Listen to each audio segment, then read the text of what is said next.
बिस्मिल्लाहिर्रहमानिर्रहीम अस्सलाम वालेकुम। मैं हूं मुबशिर अहमद। तो स्टूडेंट्स, आज हम second year chapter number 19 dawn of modern physics का एक इम्पोर्टेंट लॉन्ग क्वेश्चन पढ़ेंगे, डी ब्रोगली हाइपोथेसिस। अच्छा, आपकी बुक में डी ब्रोगली हाइपोथेसिस के बाद डेवियन जर्मर एक्सपेरिमेंट करने के बाद ना फिर उसने ये टॉपिक दिया हुआ है वेव पार्टिकल डुअलिटी। मैंने उसको पहले लिखा है क्योंकि इसमें से एमसीक्यूज काफ़ी सारे बनते हैं। आज हम वेव पार्टिकल डुअलिटी को पहले पढ़ेंगे और फिर डी ब्रोगली हाइपोथेसिस को बाद में पढ़ेंगे, ठीक है। उसमें थ्योरी में मिक्सअप करके लिखा हुआ है बच्चे कि लाइट की क्या वेव नेचर है, कभी पार्टिकल है। तो मैंने क्या किया है, आपके लिए आसानी की है कि मैंने जो वेव नेचर के पार्ट एक्सपेरिमेंट थे उनको अलग कर दिया है और जो पार्टिकल एक्सपेरिमेंट थे उनको अलग कर दिया है। ये आर्टिकल का नाम है वेव पार्टिकल डुअलिटी। डुअलिटी का लफ्ज़ निकला डुअल से, जिस तरह नहीं हम कहते हैं मोबाइल में डुअल सिम डलती है, डबल सिम। तो वेव पार्टिकल मतलब कुछ साइंटिस्ट के मुताबिक लाइट की वेव नेचर है, लेकिन कुछ के मुताबिक लाइट की पार्टिकल नेचर है।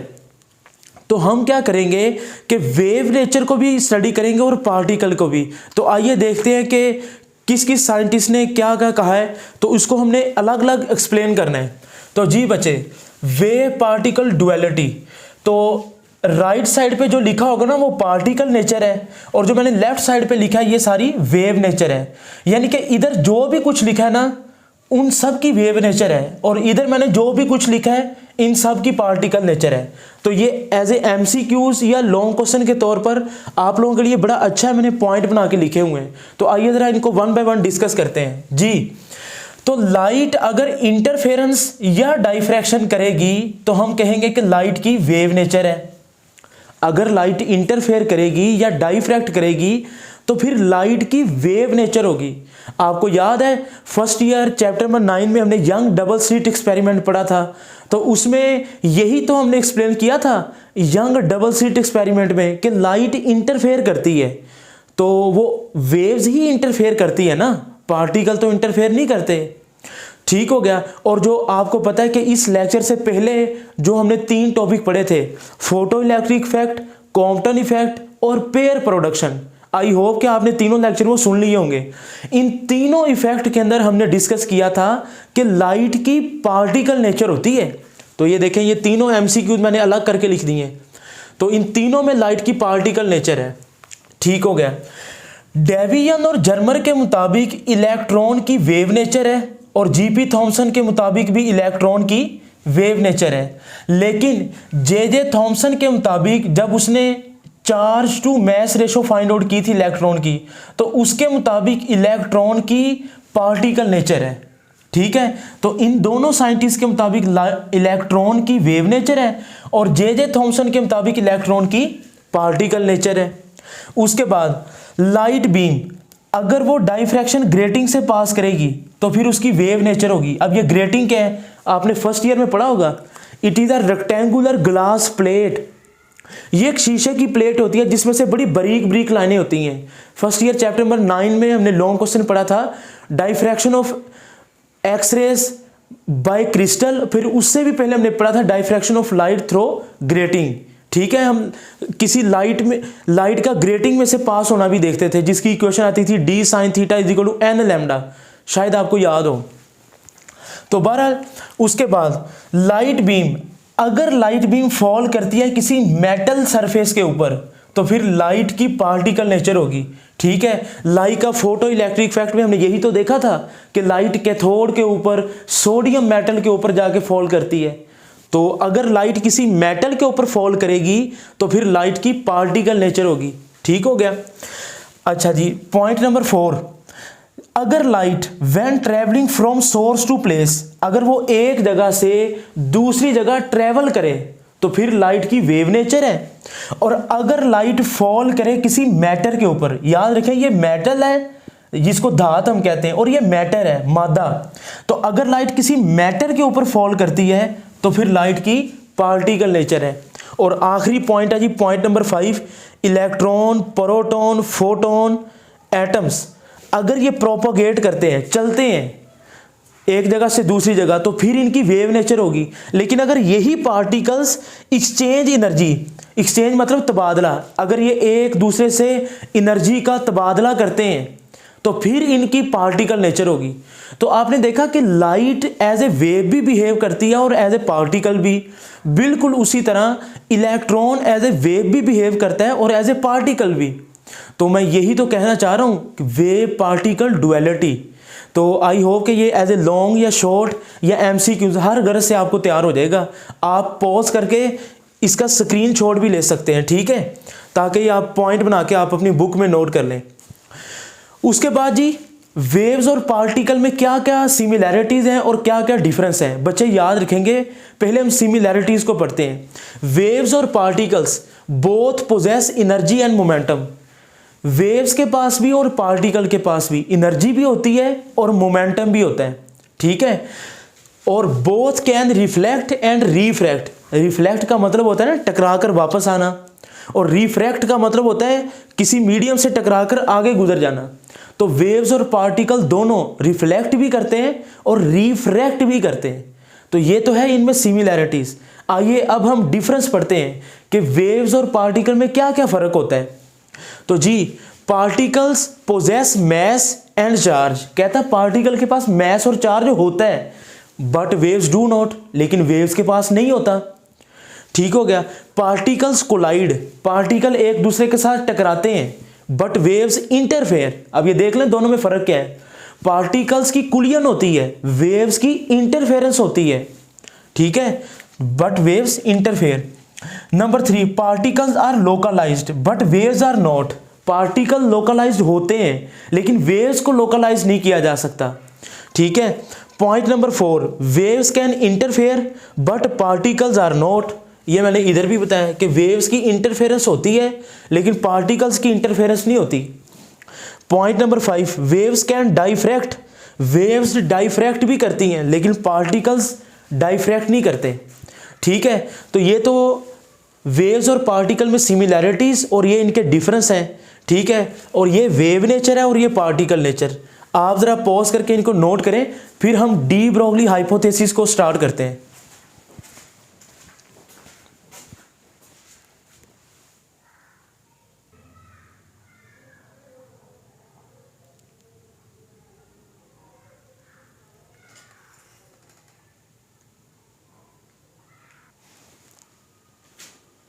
तो जी बेटा अब हम पढ़ेंगे डी ब्रोगली हाइपोथेसिस। इसको हम डी ब्रॉय हाइपोथेसिस भी कहते हैं, ये साइंटिस्ट का नाम है, इसको प्रोनाउंस आप जिस मर्जी अंदाज में कर सकते हैं। तो अलबत्ता डी ब्रोगली हाइपोथेसिस फ्रेंच फिजिकिस्ट था, 1924 के अंदर इसने अपना पीएचडी का थीसिस सबमिट करवाया है आइंस्टाइन को। और उस पीएचडी थीसिस के अंदर उसने क्या बात कही, डी ब्रोगली के मुताबिक light has a dual nature. De Broglie के मुताबिक लाइट की डुअल नेचर होती है, light behave as a wave and light also behave as a particle. आपने देखा कि नेचर है सिमिट्री, तो ये मैं बातें लिख देता हूं। डी ब्रोगली के मुताबिक नेचर जो कुदरत है उसके अंदर एक तवाजुन है, एक सिमिट्री है। Nature has symmetry. आपने देखा है कि अगर दिन है तो रात भी है, सर्दी है तो गर्मी भी है। तो डी ब्रोगली के मुताबिक अगर लाइट वेव है तो वो पार्टिकल के तौर पर भी बिहेव करती है। अगर नेचर में सिमिट्री है तो according to de Broglie light has a dual nature, it is behave like as a wave and it also behave as a particle. अब इसका मतलब पता है क्या, जरा इसको समझ लें कि अगर लाइट एज ए वेव है ना तो वेव्स के अंदर पार्टिकल वाली सलाहियत भी है, यानी कि अगर वो लाइट वेव के तौर पर ट्रेवल कर रही है तो वेव बिहेव लाइक अ पार्टिकल, और अगर वो लाइट पार्टिकल्स के तौर पर ट्रेवल कर रही है तो particles behave like a wave. तो ये देख लें, दोनों तरीकों से समझ लें इसको। और जिस मैटर के ऊपर जाके वो फॉल करती हैं, यानी कि इस कायनात के अंदर जितने भी मैटर्स हैं, and matter also behave like a wave and it also behave like as a particle. तो नेचर के अंदर सिमिट्री होने की वजह से उसने कहा कि लाइट अगर वेव है तो wave is behave like as a particle, और अगर light as a particle travel कर रही है तो particle behave like a wave. तो जब हमने इसको एक्सपेरिमेंटली प्रूव किया तो आइंस्टाइन ने जब डी ब्रोगली का पीएचडी का थीसिस देखा तो उसने इस चीज़ को एग्री किया। मिसाल के तौर पर मैं इसकी इक्वेशन आपको बताता हूँ। According to P is equal to H over lambda, ये मोमेंटम ऑफ फोटोन है बट बच्चे, तो ये है मोमेंटम ऑफ वेव, ये वेव का मोमेंटम है। एंड और ये आपने पढ़ा हुआ P is equal to m v, ये है मोमेंटम ऑफ पार्टिकल। ठीक है, अच्छा ये P is equal to h is a Planck's constant h over lambda momentum of wave, and this is the equation P is equal to mv, this is the momentum of particle। h over lambda इसका prove मैंने आपको black body radiation में करवाया हुआ है। तो अगर light की दोनों नेचर हैं, वेव नेचर भी है और पार्टिकल भी है, तो क्यों ना हम दोनों मोमेंटम को इक्वल रखें और इसकी इक्वेशन ड्राइव करते हैं। ठीक है, तो क्या आ जाएगा जी, momentum of wave, P stands for momentum, is equal to momentum of particle. ठीक है, वेव का मोमेंटम क्या जी, h over lambda, is equal to particle का मोमेंटम क्या है, एम वी। लैम्डा निकालना है, वेवलेंथ निकालनी है, एम वी मल्टीप्लाई हो रहा है, नीचे जाके डिवाइड हो जाएगा। तो इसको साथ में हम रीअरेंज भी कर लेते हैं। Lambda is equal to, lambda उधर चला जाएगा, एम वी नीचे आ जाएगा, lambda is equal to H over M v. तो साथ में मैंने रीअरेंज भी कर दिया है। तो this is the wave particle duality. बात समझ आई? अब ये देखें ना, ये किसका मैस है, पार्टिकल का। तो अगर पार्टिकल ट्रेवल करेंगे तो particle behave like as a wave and wave behave like as a particle. ठीक हो गया। Lambda is equal to H over M we, H is a Planck's constant, h is a Planck's constant. अब जरा देखें, ये lambda क्या है, wavelength, ये वेव है, ये वेव नेचर है, और एम पार्टिकल नेचर है। तो वेव पार्टिकल डुअलिटी को मिलाकर ये इक्वेशन बनी। ठीक है, यानी कि अगर आप देखें कि अगर कोई पार्टिकल रेस्ट पे हो, अगर कोई पार्टिकल रेस्ट पे है तो उसकी वेलोसिटी जीरो। तो जब वेलोसिटी जीरो होगी तो मुझे बताएं, ये पूरा फैक्टर जीरो, तो किसी भी चीज़ को आप जीरो से तकसीम करें तो वेवलेंथ तो फिर इनफाइनाइट आ जाएगी। ये तो इम्पॉसिबल है। यानी कि अगर कोई पार्टिकल रेस्ट पे है, उसकी वेव्स तो हैं लेकिन वो वेवलेंथ इन्फिनिटी को अप्रोच कर रही हैं, बहुत बड़ी हैं, जो कि डिटेक्ट करना हमारे लिए इम्पॉसिबल है। इट मीन होती हैं। यानी कि अगर मैं हूं ना, मैं मैटर हूं, तो मेरे बॉडी से भी वेव्स निकल रही हैं, लेकिन क्योंकि मेरा मैस बहुत ज़्यादा है, मेरा मैस बहुत ज़्यादा है, तो मेरी वेव बहुत छोटी होंगी। तो इतनी छोटी वेवलेंथ की रेडिएशंस इंसानी बॉडी से निकलती हैं कि उन वेवलेंथ को डिटेक्ट नहीं किया जा सकता, अलबत्ता होती हैं। ठीक है, यानी कि वेवलेंथ का मैस के साथ इन्वर्स रिलेशन है। एक बात आप नोट करेंगे, every moving matter behaves like a wave as well as particle. तो ये जरा आप लोग नोट कर लेंगे, note every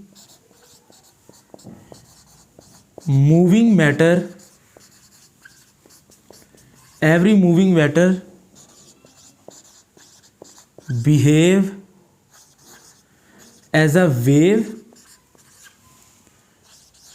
as well as particle।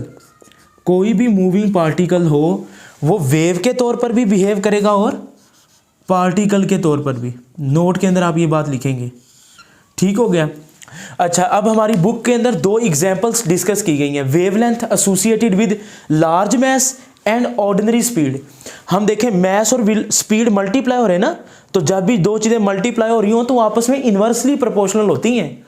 ये बात आप जहन में रखिएगा। तो हम सपोज करते हैं कोई भी एग्जाम्पल, सपोज अ बुलेट, एक बुलेट है जो कि राइफल में से निकलती है जी, उसका मैस है 20 ग्राम। ठीक है, हो गया 20 ग्राम। ये सपोज क्यों वैल्यूज हैं, आपने इससे परेशान नहीं होना कि 20 ग्राम ही क्यों आया। ठीक है, मैं कैलकुलेटर ले लेता हूँ। तो ग्राम को किलोग्राम में कन्वर्ट करने के लिए क्या करेंगे जी, 20 डिवाइडेड बाय 1000। ठीक हो गया, किलोग्राम में। तो 0 से 0 कट गया, 2/100, 2 डिवाइडेड बाय 100, तो ये आ जाएगा 0.02। 0.02 किलोग्राम। तो आपने देखा कि मैंने मैस को ग्राम से किलोग्राम में कन्वर्ट किया। ग्राम को किलोग्राम में कन्वर्ट करने के लिए 1000 से डिवाइड करेंगे और उसका मैस बहुत ज़्यादा है, ठीक है, और स्पीड ऑर्डिनरी स्पीड है, मैं सपोज कर लेता हूँ 330 मीटर पर सेकेंड। ठीक हो गया। अब वेवलेंथ निकालनी है तो ज़रा लगा दे फिर ये equation, de Broglie hypothesis. Hypothesis कहते हैं मफरूज़ा। Lambda is equal to H over M V. So lambda is equal to H over M we. H is the Planck's constant 6.63 ज़रा 10 की पावर -34 ओवर मैस कितना है जी 0.02। स्पीड कितनी है 330, तो 330 ज़रा 0.02, तो ये हमारे पास आ जाएगा जी 6.6।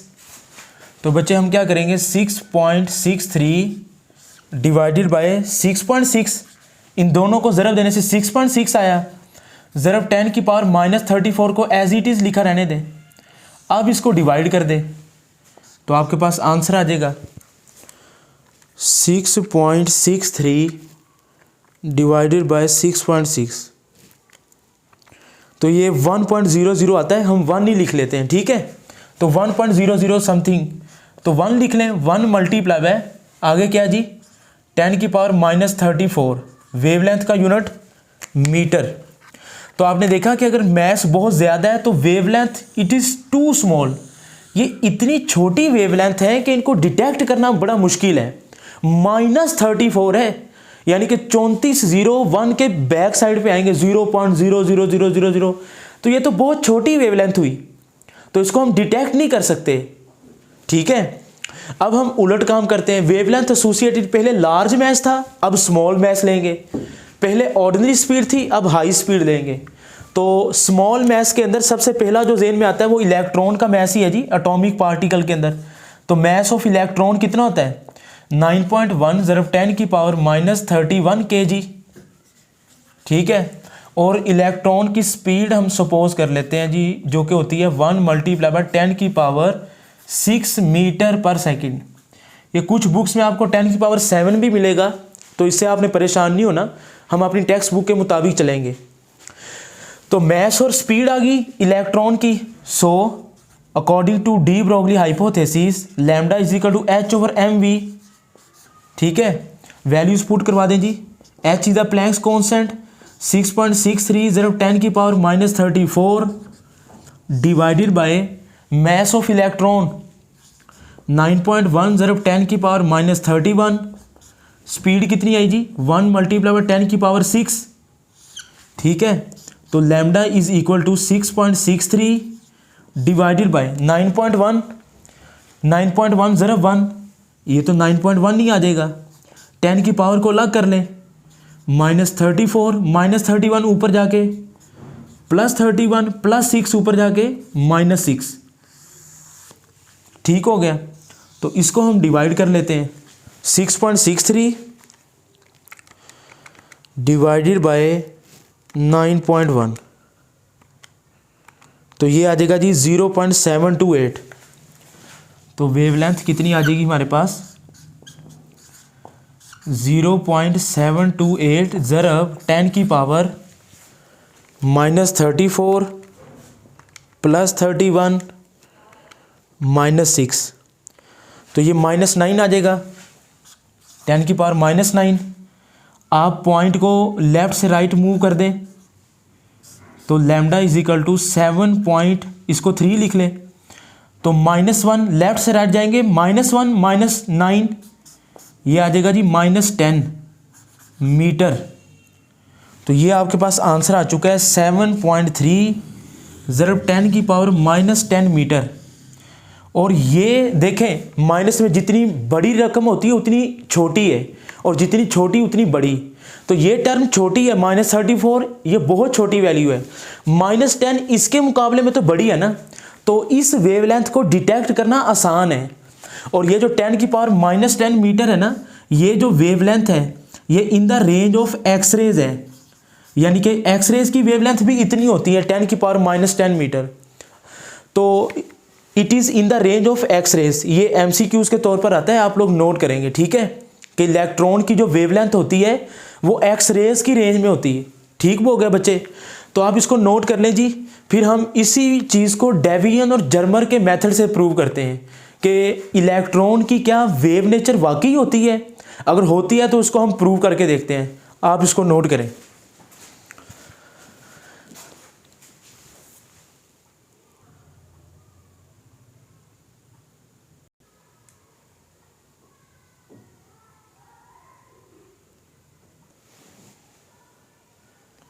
तो जी बेटा, अब हम पढ़ेंगे डेवियन एंड जर्मर एक्सपेरिमेंट।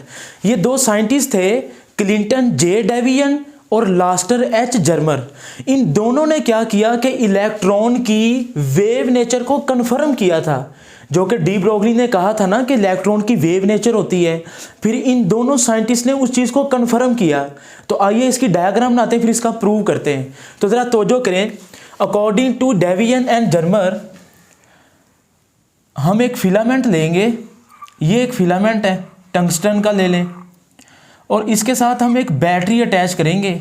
ये एक वेरिएबल बैटरी थी, एक वेरिएबल बैटरी थी, ठीक है। यानी कि जिसके, देखें मैं आपको पहले बता दूं, हम एक्सपेरिमेंट कर नहीं रहे, किए हुए एक्सपेरिमेंट को पढ़ रहे हैं। बात समझ आ रही है ना। तो उन्होंने मुख्तलिफ वैल्यूज चेंज की बैटरी की। तो जहां पे एक्यूरेट आंसर आया मैं आपको बता देता हूं, 54 वोल्ट, 54 वोल्ट, 54 वोल्ट। तो ये है जी एक फिलामेंट, जिसको हम एक इलेक्ट्रॉन गन भी का नाम भी दे सकते हैं। ठीक हो गया। अब इस फिलामेंट में से इलेक्ट्रॉन पास करेंगे, तो ये हम लगा देते हैं इलेक्ट्रॉन गन। फिलामेंट जब बैटरी करंट देगी, फिलामेंट हीट अप होगा, और फिलामेंट के हीट अप होने से इलेक्ट्रॉन निकलेंगे। अब इलेक्ट्रॉन की वेव नेचर को हम कंफर्म करने जा रहे हैं according to Davisson and Germer. उनके मुताबिक जब ये इलेक्ट्रॉन, ये नीचे हम रख देते हैं nickel crystal, this is the nickel crystal.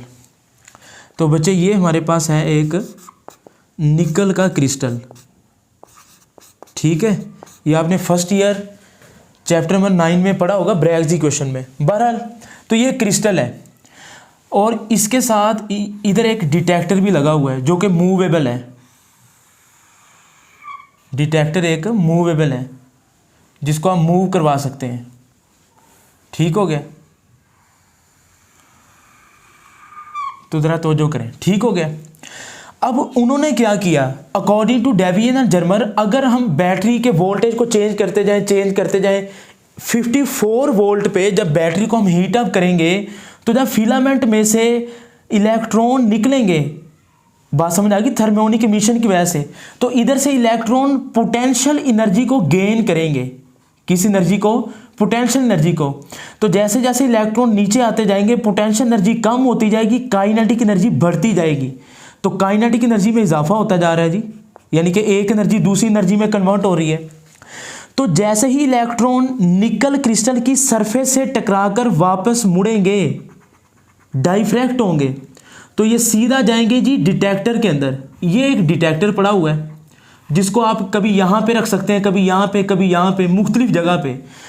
जब उन्होंने ये एक्सपेरिमेंट कर रहे थे तो उन्होंने एक बड़ी हैरानकुन चीज़ देखी। उनके मुताबिक अगर एंगल 50 डिग्री हो, तो हमें ये जो डिटेक्टर है ना, ये जब इलेक्ट्रॉन की बीम आती है, निकल क्रिस्टल से टकराकर डिटेक्टर के अंदर इंटर होती है, तो डिटेक्टर इस इलेक्ट्रॉन की बीम को एज ए करंट डिटेक्ट करता है। ये एमसीक्यू आता है, आप लोग नोट करेंगे। डिटेक्टर इलेक्ट्रॉन की बीम को as a current, flow of charge, flow of electron, ये जो चार्ज का फ्लो है ये करंट ही तो है। तो जब उन्होंने एंगल और करंट के दरमियान ग्राफ को प्लॉट किया, तो ये कुछ ऐसा ग्राफ आया। तो जरा तवज्जो करें आप, ये एंगल है ना, इसको एंगल को मैं फाई का नाम दे लेता हूँ। दिस एंगल इज फाई, ठीक है। तो ये एंगल फाई है, और एक्स एक्सिस पे एंगल ले लेते हैं, ठीक है। वाई एक्सिस पे हम करंट ले लेते हैं। तो ये करंट की कर्व कुछ ऐसी है, ये 0 है, 0, 20 डिग्री, 30 डिग्री, 50, 20, 30, 50, ठीक है, 70, 90, 100। तो मैंने मुख्तलिफ एंगल ले लिए हैं। तो जब उन्होंने डेवियन और जर्मन ने देखा कि जैसे जैसे एंगल बढ़ता जा रहा है, करंट की पीक मैक्सिमम है, 50 डिग्री के ऊपर उनको करंट मैक्सिमम मिला, तो उसके बाद फिर करंट की वैल्यू कम होनी शुरू होगी। यानी कि जब इंसिडेंट रे और रिफ्लेक्टेड रे के दरमियान एंगल हुआ 50 डिग्री, तो उस वक्त करंट की पीक हुई मैक्सिमम। तो 50 डिग्री वो ऐसा एंगल है जिस पर करंट मैक्सिमम डिटेक्ट हुआ। तो उसी एंगल पर फिर उन्होंने बाकी एक्सपेरिमेंट किया। अब जरा तवज्जो करें, ये निकल की दूसरी लेयर्स हैं, ये देखें ना, ये अंदर इसकी लेयर्स हैं, ठीक है। और याद रखेंगे एक लेयर से लेके दूसरी लेयर का दरमियानी फासला, इसको हम स्मॉल डी से जाहिर करते हैं। Small D is called interplanar spacing, interplanar spacing. और ये इंटरप्लेनर स्पेसिंग कितनी होती है जी? 0.91 ज़रब 10 की पावर -10 मीटर। 0.9 को 1 भी लिख सकते हैं, 10 की पावर -10 मीटर होती है एक प्लेन से दूसरी प्लेन का दरमियानी फासला। तो डी का नाम क्या जी? Inter planar spacing.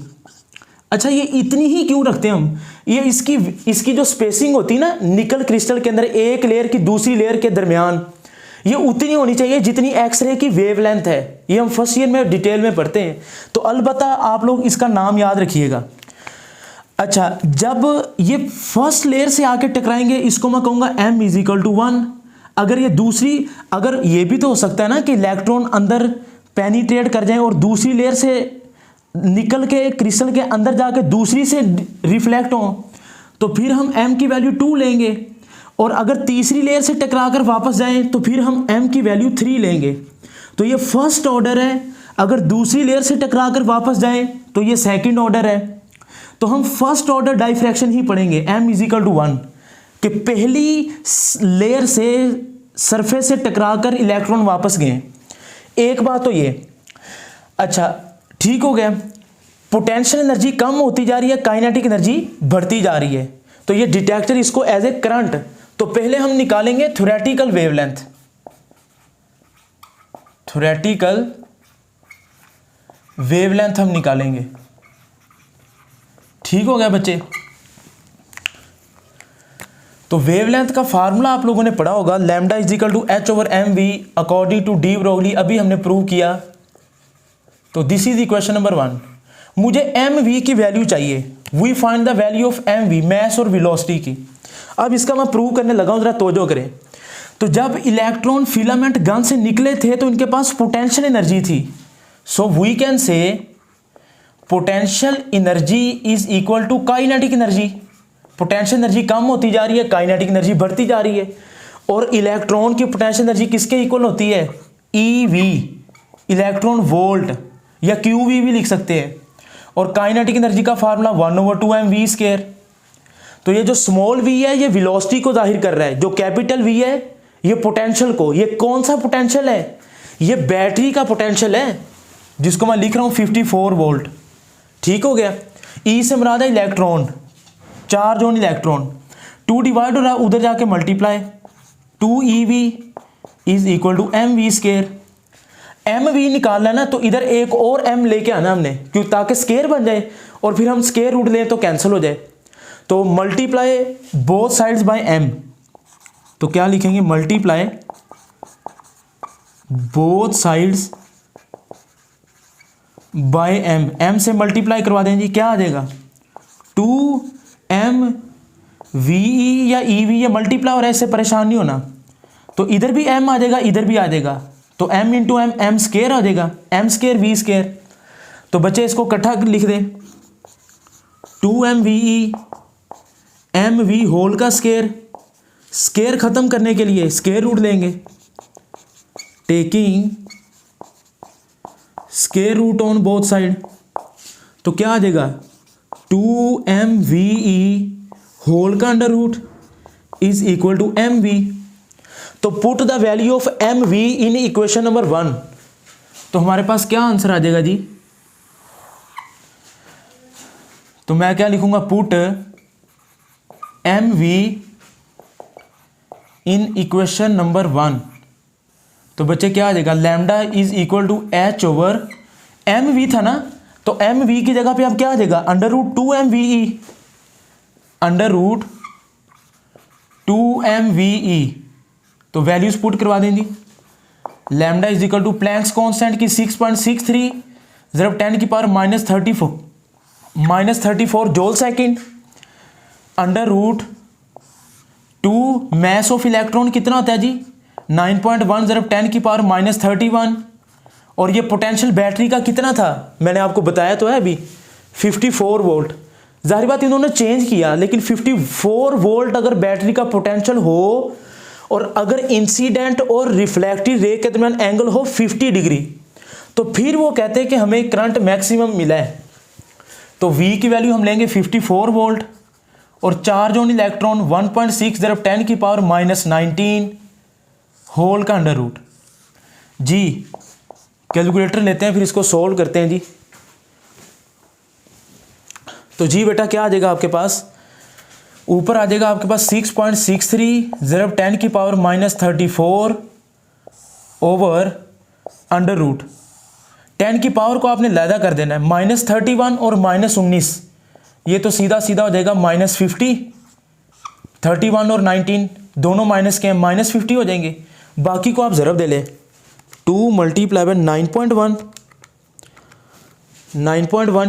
Multiply by 54 multiply by 1.6,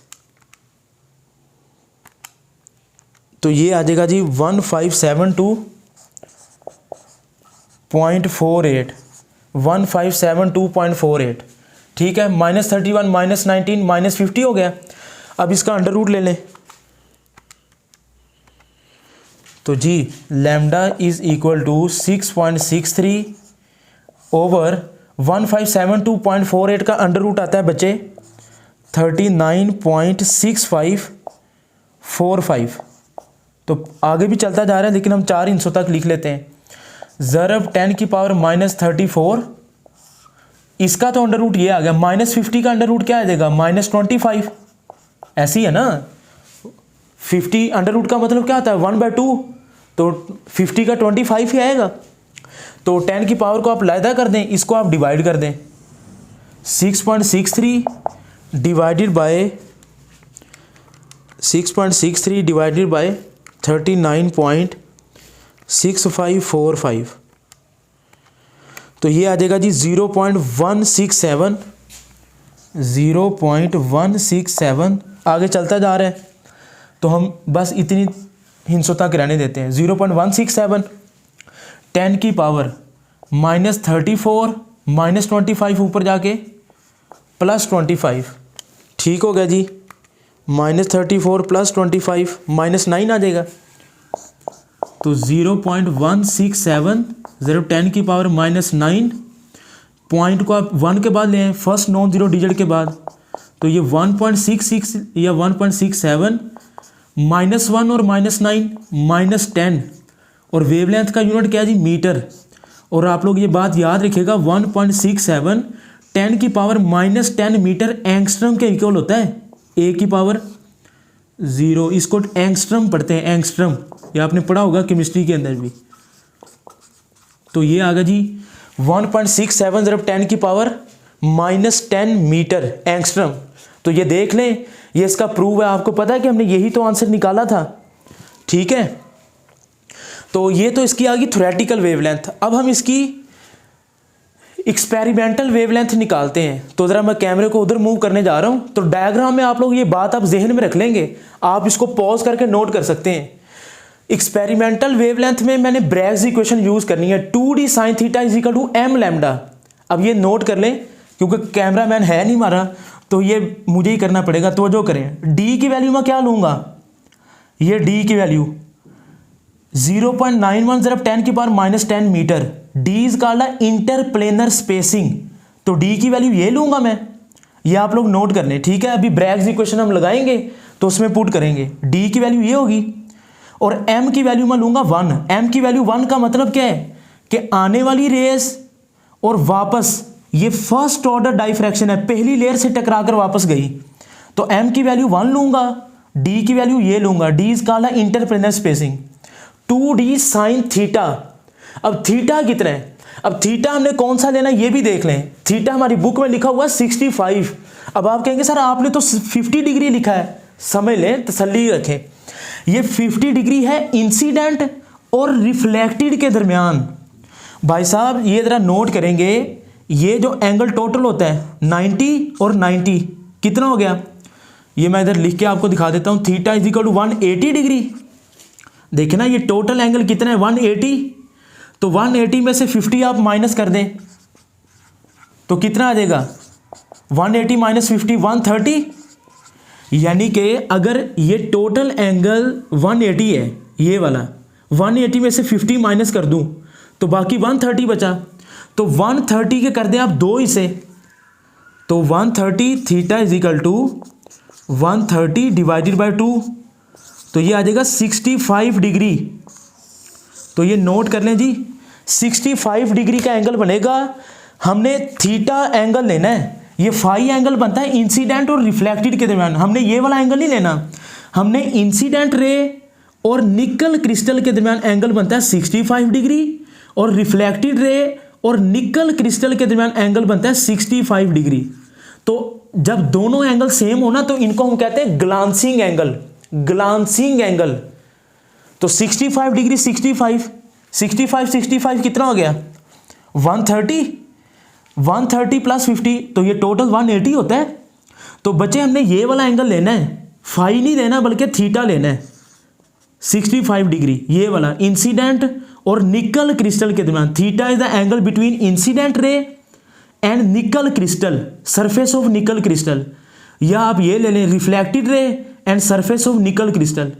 ये 50 तो दोनों रेस के दरमियान है, तो थीटा ये, m की वैल्यू 1, d की वैल्यू ये, तो सारी वैल्यू लिखे हम ब्रैग्स इक्वेशन लगाते हैं तो हम एक्सपेरिमेंटल वेवलेंथ निकालते हैं। तो आई होप कि ये 65 वाली बात भी आपको समझ आ गई है।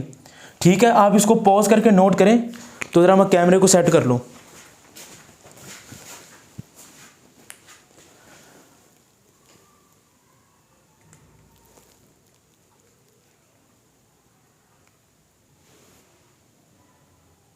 तो जी बेटा अब हम निकालेंगे एक्सपेरिमेंटल वेवलेंथ। ठीक है, थ्योरेटिकल तो आपने देख लिया है, तो अब एक्सपेरिमेंटल की बारी है जी, ज़रा तवज्जो करें।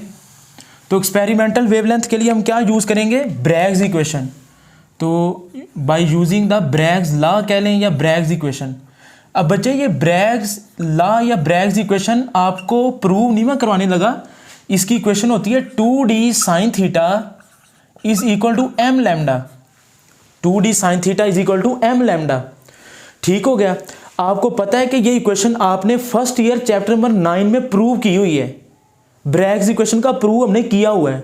अब अगर इसका आपको प्रूव नहीं आता तो फिर आप फर्स्ट ईयर के लेक्चर जाके देखें मेरे, तो बहरहाल अगर आता है तो इसी को कर लें। ठीक है, तो ज़रा तवज्जो करें। तो एक हिसाब का गिवन डेटा लिखते हैं। डी की वैल्यू कितनी थी 0.91 ज़रब 10 की पावर -10 मीटर। थीटा कितना था जी 65 degree. m is equal to 1, first order diffraction. Theta is the angle between incident ray and surface of nickel crystal. ठीक है, और 0.91 को आप 1 भी ले सकते हैं। सो इसको हम नाम दे लेते हैं इक्वेशन नंबर 2 का। तो वैल्यूज पुट करवा दें इक्वेशन नंबर 2 में। तो बच्चे क्या आ जाएगा 2d की वैल्यू क्या आ जाएगी 0.91 ज़रब 10 की पावर -10 साइन थीटा कितना है 65, m की वैल्यू 1 ज़रब लैम्डा। ठीक है, अब ये देखें 10 की पावर -10 मीटर आया ना आंसर, तो 10 की पावर -10 तो एज इट इज़ रह जाएगा। साइन 65 आप कैलकुलेटर पे निकाल लें, साइन 65 की जो वैल्यू आए, बल्कि मैं ज़रा दे ही देता हूँ। ठीक है, तो ज़रा देखें जी 2 मल्टीप्लाई बाय 0.91 कितना आता है 1.82 साइन 65 कितना आया, साइन 65 आता है 0.9063 आगे चलता जाता है। तो ज़रब 10 की power -10 1 multiply by lambda, lambda ही आ जाएगा। तो 0.90 ज़रब 1.82 तो ये वही 1.67 1.66 ही आ रहा है, ठीक है। तो ज़रा देखें हमारा आंसर मैच कर रहा है। तो 1.67 ज़रा 10⁻⁻10 मीटर, और 10⁻⁻10 मीटर को हम क्या कहते हैं, एंगस्ट्रम। तो ये हमने प्रूव किया कि थ्योरेटिकल वेवलेंथ और एक्सपेरिमेंटल वेवलेंथ का आंसर सेम आ रहा है। तो बच्चे ये आखिर में आप थ्योरी आप लोग पढ़ लेंगे कि विक्टर डी ब्रोगली को 1929 के अंदर 1929 के अंदर नोबेल प्राइज़ का नाम दिया गया, और 1937 के अंदर डेवियन और जर्मर ने नोबेल प्राइज़ को शेयर किया था, ठीक है, क्योंकि इन्होंने इलेक्ट्रॉन की वेव नेचर को प्रूव किया था। ठीक हो गया। तो एज ए MCQs के लिए आपने इनको याद कर लेना है। उसके बाद ये तो हमने डाइफ्रैक्शन पढ़ी है इलेक्ट्रॉन की, आपकी बुक वाला लिखता है आप प्रोटॉन से भी ये काम ले सकते हैं, न्यूट्रॉन से भी, हाइड्रोजन एटम से, हीलियम एटम की डाइफ्रैक्शन भी पॉसिबल है। ठीक हो गया। तो एंड पे जाते जाते MD-CAT से रिलेटेड कुछ MCQs शॉर्टकट ट्रिक्स यूज़ कर लें। प्रॉपर तो लेक्चर में आपके MD-CAT के बनाऊंगा इंशाल्लाह, लेकिन कुछ MCQs टॉपिक से रिलेटेड है, तो वो सिर्फ MCQs, ठीक है, शॉर्टकट ट्रिक मैं आपको बता रहा हूँ एज ए MCQs के तौर पर। Lambda is equal to H/P, ठीक है, या lambda is equal to H/mv। अगर P की वैल्यू नहीं दी तो mv, ये फार्मूले आपने याद रखने हैं, या H/√2mve। ठीक हो गया। ये वेवलेंथ निकालने के 3 फार्मूले हो गए, अब और भी लिख लें। ये ve तो हमने प्रूव किया ना mv की जगह पे, तो lambda is equal to H/√2m। ये ve को हम काइनेटिक एनर्जी भी कहते हैं, इलेक्ट्रॉन वोल्ट को। तो ठीक है, lambda is equal to H/√3mkt, के इज द बोल्टमैन कांस्टेंट। तो ये गैस के लिए फार्मूला लगेगा, गैस के पार्टिकल्स के लिए। m is the mass of 1 mole of a gas, k is Boltzmann constant and t is the absolute temperature. तो ये आया कैसे, मैं प्रूव नहीं बता रहा, सिर्फ शॉर्टकट ट्रिक बता रहा हूँ कि वेवलेंथ आपने निकालनी है, उसके फार्मूले काफ़ी सारे हैं। ठीक हो गया। ये गैस के लिए लग जाएगा, इज इक्वल टू एक और फार्मूला जी, lambda is equal to H/QBr।